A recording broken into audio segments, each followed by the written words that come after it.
Hello everybody! So originally when I started the Trouble A385 Show channel, I originally envisioned this as a vlog channel where I would get on here every day and talk about whatever it is I want to talk about that wasn't gaming related. But the problem was, gaming is my biggest hobby, and so I would make a couple videos and then 2 weeks would go by nothing and then a couple videos. And so I said, you know what, screw it. There's so many cool experiences I have in a game when you play a game day to day that you miss when you do a video just talking about the game for 15 minutes. That screw it. We're going to do this. Whatever I want to talk about, we'll go. So, you know, my wife had told me on Sunday that, you know, in a week if I could rearrange the whole basement, I could have friends over, but we decided not to do that because we got to wire run outlets over here. There are no outlets over here. The cord runs across the whole basement. Actually get power over here.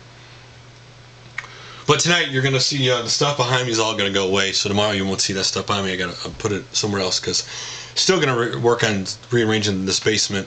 I need to get it done so that we can have people down here later on, and also it makes it easier to get my game room done. That's currently needs to be wired too. So got to be working on that. But I was coming home from work today, my 15-minute drive home from work, and I heard the new Van Halen song Tattoo on the radio. And I loved Van Halen in the 80s and 90s, you know, David Lee Roth and Sammy Hagar. I liked Sammy Hagar before Van Halen, liked him after Van Halen. The only album I really hadn't liked of Van Halen's was the one they made after Sammy Hagar. I didn't like that album at all. But I heard this new song, and it reminds me of their 1984 album, the song. I mean, not the kind of that vibe, like, kind of vibe, but not. The Van Halen's always had cool guitar sound, right? And this song's no different. But I wonder how this song is going to play. See, first of all, I wonder if there's too much anticipation because Ross's back in the band, that people are expecting something that they're not going to get out of this song, or how it's going to play to a younger generation. But I'll be interested. I'll probably will pick it up when it comes out and hear it, because I've always liked Van Halen, so that'll be interesting. You know, I've been playing a lot of games lately. Mainly my focus has been Mario Kart 7 and Terraria, like Mario Kart 7 on 3DS. You know, I realized why I like that game so much more than Mario Kart on the Wii is because on Mario Kart on the Wii controller, motion controls actually didn't enhance my playing experience, it made it worse. Whereas on the 3DS, because I'm just using a basic controller, I'm having a lot of fun. The online is seamless. I play a YouTube gaming community group on there, and the multiplayer, even if you win or not, is a lot of fun. You know, as you get more coins, you unlock stuff in the cars and tires in the game. I'm now working on the 150cc Grand Prix races to beat it. I beat the 50cc and 3-starred all those.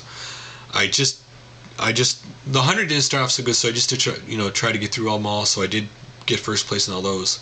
I'll have to go back and 3-star those later. But the 150cc is becoming, is really hard. But I have unlocked Wario, Shy Guy, and Queen Bee so far. I got 5 more characters to unlock. I really thought there was only going to be 4 characters to unlock. I was kind of surprised that there are 8 characters to unlock in the game. But it is a lot of fun. And if you ask me, a lot of people do games of top game of the year of 2011. What is your game of the year?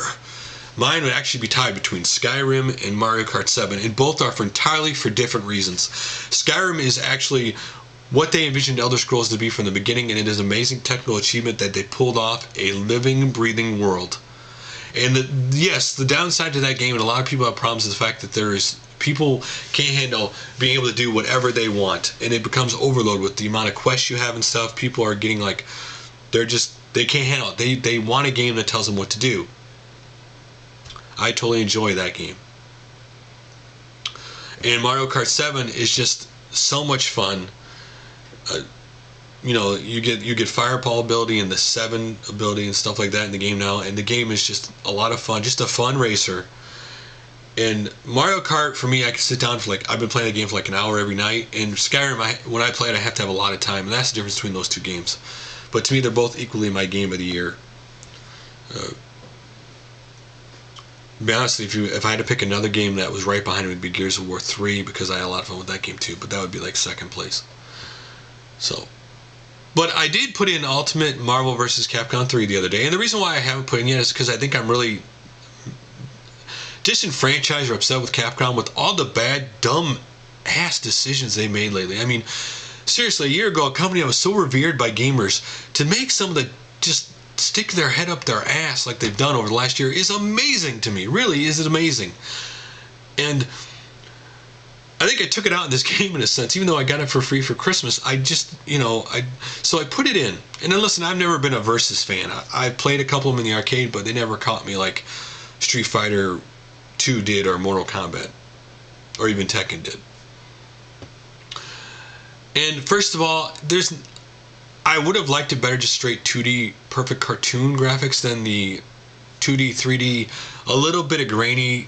I mean, they wanted to make it look different than Street Fighter, and I think that, I don't know, it just, personally, it would have been better if they would have just done the 2D cartoon graphics, or just done straight Street Fighter, not what they did, because, I don't know, something about it, when I look at it, doesn't look entirely right. Maybe if this would have come out next generation, maybe it would be, like, perfect. But that's just a minor thing. It doesn't really hurt my experience of the game. So I picked Incredible Hulk, Captain America, and Spider-Man as my starting team. And the reason why is when I was a kid, those were three of my favorite shows. The Captain America TV show, the Spider-Man cartoon, and finally the Incredible Hulk TV series, which I loved the Incredible Hulk TV series. I watched every single episode when it was on TV when it came out. I watched every one of the movies, TV movies. I loved that series. It has one of the best opening theme songs to set a mood of a TV series I've ever seen in my life. It was unbelievably great. So depressing and so much the tone of the Hulk. If you had to give me a second superhero show on TV that I think had an awesome theme song, to me it would have been The Great American Hero, that also came out in the 80s. But I picked that team, and again, I did not go through any training. I just jumped into the game, because to me, if you jump into a game and you can have some fun with it without having to go through a tutorial, then that means anybody can jump into the game and have fun. And I learned the basic moves by the end of the match without doing a tutorial. And I got all the way to Galactus on simple. I just chose simple. And then he kicked my butt all over. And the second time I played against him, I almost beat him, but he still beat me at the end. And one of the things that does get me about the game, since I do not own Marvel vs. Capcom 3, is it makes me feel like, screw you, you didn't buy the last one, so we're not going to tell you the story, because there's like bare bones, like almost nothing of a story for this game. It's like, it almost makes you feel like, hey, you should have bought the last game so you could know what the story actually is, because this is just a game with a couple more characters and that's it, so screw you. And if Capcom wanted to, I don't want to say milk this, but release this game one more time, what they could do, or what Capcom should do with their fighters, like everybody else does with like Gears of War 2 Game of the Year edition and stuff like that, is you simply, at the end, 1 year from the release of this game, I know Capcom would have to wait a year, hopefully they can wait that long, take all the costume skins and take the DLC that you had to buy online, put it with all the other stuff, the game together, and put it on a disc for, I don't know, $30 and re-release it a year later. You can call it Turbo Edition or something, and people would still buy it. At least it'd be good as a kind of, put the fans a little bit in your good graces. But it's been weird how Capcom's going so crazy with the fighting games, releasing them so quickly. I guess they didn't understand what destroyed the fighting genre in the 90s, but it'd be interesting. Again, my most favorite fighting game right now this generation is Mortal Kombat. The story mode in the new Mortal Kombat reboot is just awesome. And I've been playing a lot of Terraria with Arcade Main Machine and Jay Blackheart, who again, thank Jay Blackheart. He's the one who gifted me that game. And LMA 187 was in the game for a little bit. And if you like a building game but loot whoring game, this would be your game, because you get to build stuff, but you can, like, you drop down holes and stuff, and you go down there and you might find a mineral you don't have, or something in a chest you don't have, and you can, or weapons you don't have, whatever, and you can loot that stuff, and put chests in your house if you can't carry it. One of the other cool things about this game is the single multiplayer integration. So in other words, if you if whatever you have in your chest in the single player game, wherever you have it stored at, whatever, you can go in the single player game, put whatever that is in your inventory, then go into the multiplayer, and it'll be there for you. And vice versa, you could take something multiplayer, put it in your inventory, go back to the single player, and it's there. That's one of the cool aspects of this game. This game does have some cool like moments, like we were playing last night. All of a sudden it says Galan army is going to attack, and then what they do is they attack your house. So we took care of them, and it was a lot of them, but we took care of them. Or one of the things that none of us had seen before in the game was I had died and gone. When you die, you spawn back at the house. So I spawned back at the house, and it was a blood moon at the time, where they throw more creatures on the screen. Because this is kind of a survival / building game where at nighttime creatures come out after you, zombies and stuff. And there was a clown on a ball throwing pumpkins, kind of like the Hobgoblin pumpkins in Spider-Man, except they're bombs and they blow up. And he was getting really close to our little thing divided that has lava on one side and water, and I don't remember, it makes a certain mineral or something. Having it set up that way, he almost was going to blow that up, where we'd have to fix it, so we ended up having to take him out. But he was just like one of those, holy shit, look at that, that's so cool, I didn't know that was in the game kind of thing, because none of us had ever seen it before.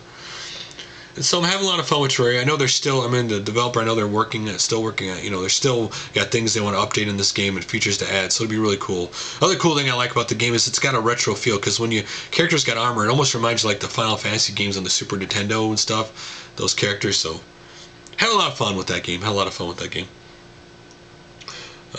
I have played some of my Dreamcast a little bit. One of the games I played that I didn't know I had until I plugged my Dreamcast in, because it was in the Dreamcast, but I didn't have a case for it, was Sonic Adventure 2.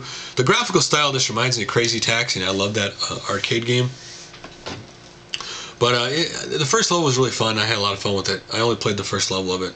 It is kind of unrealistic that you're sliding down a hill with metal and that you can run into cars and they like bounce in the air, but nevertheless, it's not meant to be realistic, and I had fun with it. So that's really all the game stuff I've been playing. Since